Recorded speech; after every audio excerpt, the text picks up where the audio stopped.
Cette semaine, dans Carnet de santé, un regard sur les dangers de la pollution de l'air qui, selon les experts, est une crise sanitaire mondiale. Ensuite, la pneumologue sénégalaise Dr Nafissatou Oumar Touré explique comment le changement climatique impacte notre santé et comment se protéger. Enfin, l'impact de la guerre en Somalie sur la santé mentale des populations. C'est dans cette édition de Carnet de santé.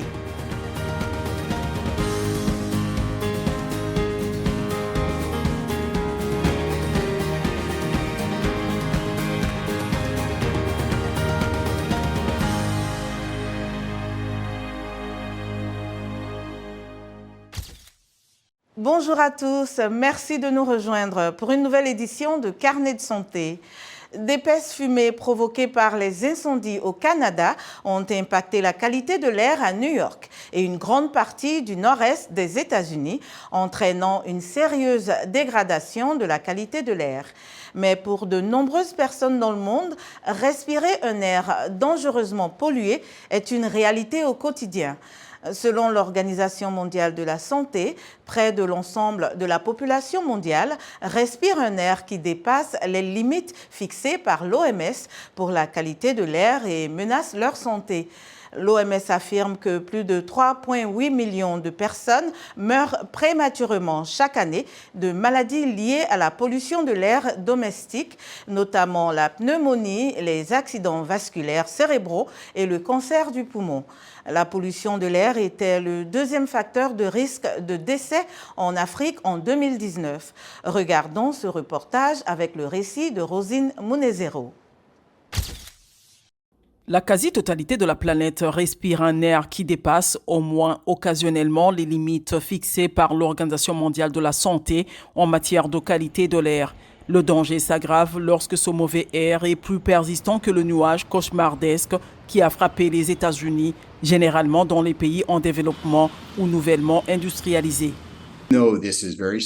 Même s'il s'agit d'un événement très grave et exceptionnel pour des millions de personnes vivant dans le nord-est des États-Unis, ce type d'exposition et des niveaux d'exposition beaucoup plus élevés sont typiques pour des millions, voire des milliards de personnes dans d'autres parties du monde. Il faut donc garder cela en perspective et pour replacer les choses dans leur contexte, il s'agit d'un épisode de pollution atmosphérique grave aux États-Unis, mais il est assez typique de ce que vivent des millions et des millions de personnes dans d'autres pays. New Delhi, ville trépidante de plus de 20 millions d'habitants où vit Kandari, est généralement en tête de liste des nombreuses villes indiennes qui s'essoufflent lorsque la brume rend le ciel de la capitale gris et obscurcit les bâtiments et les monuments. Ma famille et moi ressentons souvent des démangeaisons et de la toux. Alors, quand il y a beaucoup de poussière qui entre dans l'appartement, oui, nous devons nous isoler à la maison. Parce que lorsque nous sommes à l'extérieur de la maison, nous avons mal à la gorge, aux yeux et la peau nous démange. La situation est pire en automne, lorsque l'incinération des résidus de récolte dans les États voisins coïncide avec des températures plus fraîches qui emprisonnent la fumée mortelle au-dessus de la ville, parfois pendant des semaines.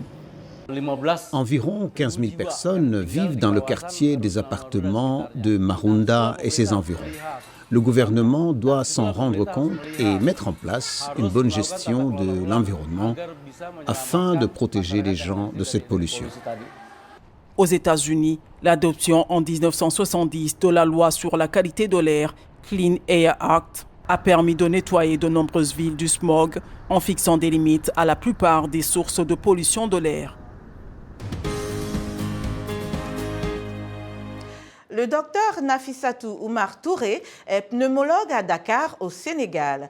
Nous l'avons rencontré lors de la conférence sur le climat et la santé en Afrique à Washington, D.C. et lui avons demandé comment le changement climatique pourrait augmenter le taux de problèmes de santé respiratoire.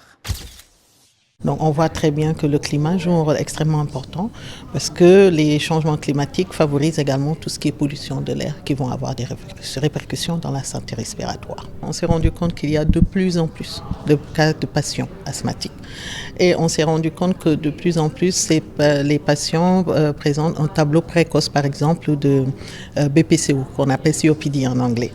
Donc parce que ce sont des personnes qui sont, plus on est exposé à des produits qui sont toxiques pour l'appareil respiratoire, plus on est fragile. Donc quand quelqu'un est déjà fragile, le fait qu'il soit exposé tout le temps, ça peut encore aggraver son tableau clinique. Donc ça, ce sont des choses que nous avons remarquées. Le nombre de cas de patients asthmatiques augmente.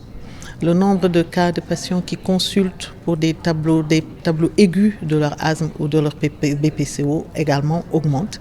Et on a également un nombre de décès qui augmente, surtout dans les pays en voie de développement. Ce qu'il faut savoir, c'est qu'on a plusieurs sortes de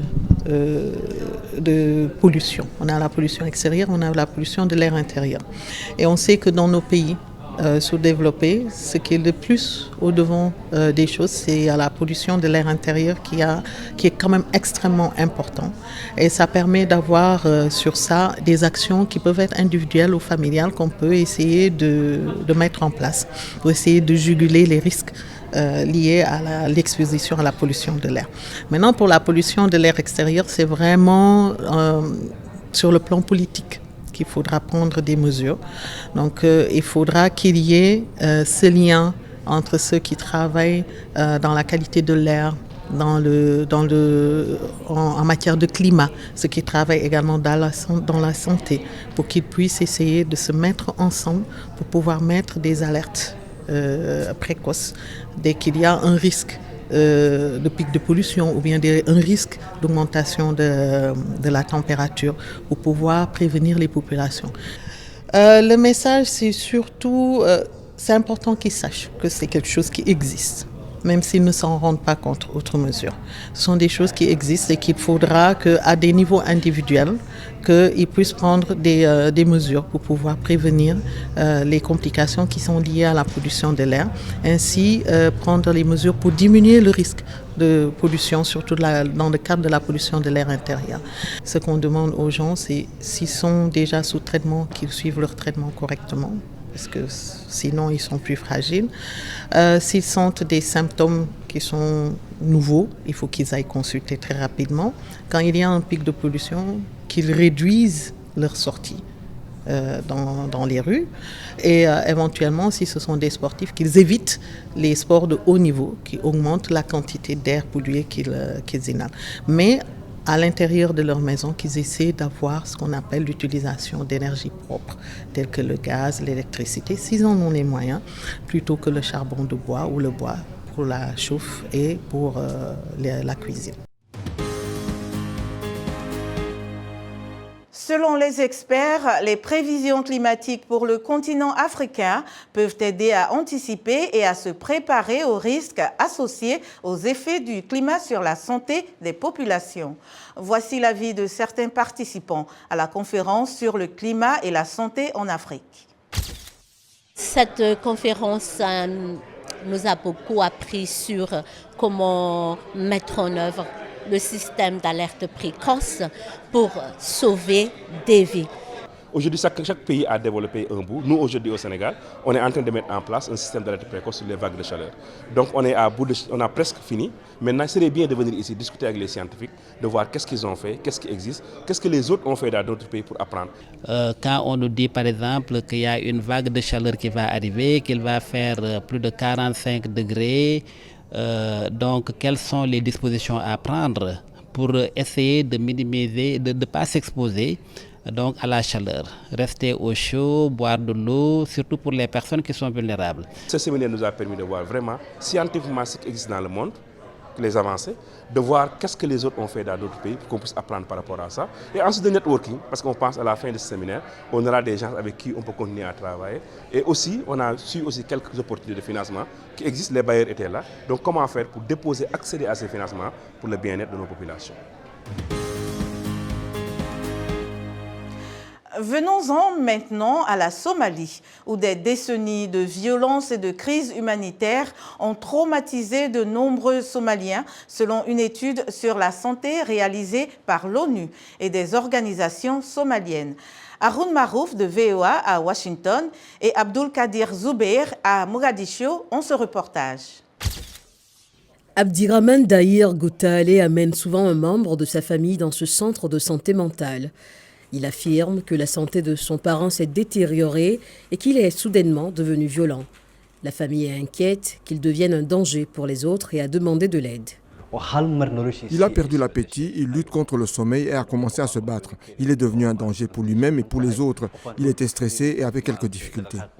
Le fait que la famille de Goutaalé ait cherché de l'aide est rare dans un pays où parler des problèmes de santé mentale est souvent considéré comme un tabou. Le docteur Liban Mohamed Omar, qui dirige le centre, explique que certaines normes culturelles rendent le traitement difficile. Dans la plupart des cas, les proches parlent pour les patients par l'intermédiaire des parents, par respect. Mais l'obstacle le plus difficile à surmonter est la perception du problème. Il y a une stigmatisation. Les gens sont trop réservés pour vous parler honnêtement de leur état. Par conséquent, la stigmatisation exacerbe la situation. L'histoire de la famille Goutaalé n'est pas un cas isolé.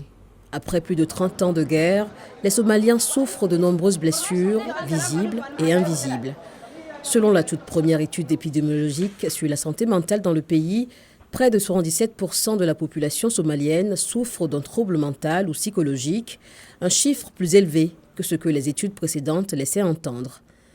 L'étude menée par les Nations Unies, le ministère somalien de la Santé et l'Université nationale a révélé que la prévalence des troubles mentaux chez les jeunes est nettement plus élevée.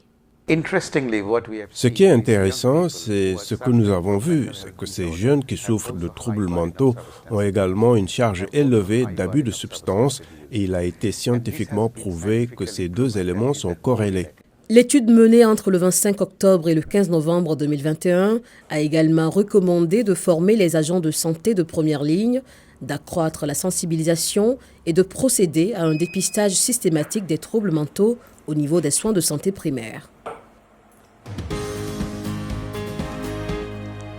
Surveiller sa santé se passe aussi dans les endroits les plus privés, les toilettes. Matt Dibble se penche sur les nouveaux appareils qui surveillent l'état de santé à travers les déchets.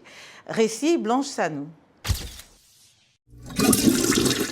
Chaque jour, de grandes quantités d'informations précieuses sur la santé sont jetées dans les toilettes. Le professeur Sen-Ming Park de la Stanford School of Medicine dit qu'il existe une opportunité d'améliorer la santé en examinant de près les déchets humains. Voici un prototype sur lequel nous travaillons. Park développe une toilette intelligente qui peut recueillir des informations visuelles sur les selles d'un utilisateur et les envoyer aux prestataires de soins de santé. Nous examinons ces excréments avec un ordinateur et l'intelligence artificielle pour indiquer la détection précoce des maladies ou même la prévention des maladies. La caméra est située juste derrière ce dispositif.